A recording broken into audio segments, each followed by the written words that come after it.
વાંકાનેરમાં વરસાદે વિરામ લીધો છે, તેમ છતાં પણ વરસાદી પાણી હજુ સુધી વિસ્તારમાંથી ઓસર્યા નથી.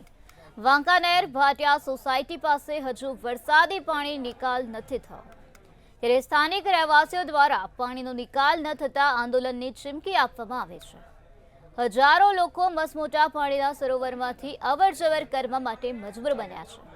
જોકે રેલવે વિભાગ અને નેશનલ હાઈવે વિભાગને કારણે આવી હાલાકી ભોગવવાનો વારો નાગરિકોને આવ્યો છે.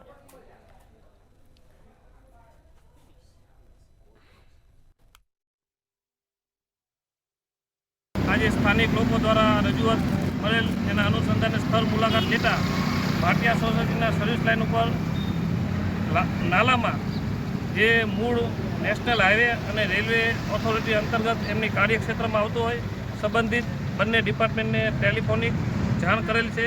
બંને ડિપાર્ટમેન્ટ દ્વારા એવું કહેવામાં આવે છે કે પાણી સુકાયા બાદ હવે આ જે મૂળ ગટર છે તેનો કચરો અને મલબો દૂર કરવામાં આવશે. વાંકાનેર તાલુકા પંચાયતના પ્રમુખના પ્રતિનિધિ આ તમામે અહીંયા સ્થળ મુલાકાત લીધેલી છે. તેને પણ પોતે નજરે જોયેલું છે. હાઈવે ઓથોરિટીને બોલાવેલ છે, રેલવેને પણ ટેલિફોનિક જાણ કરેલ છે.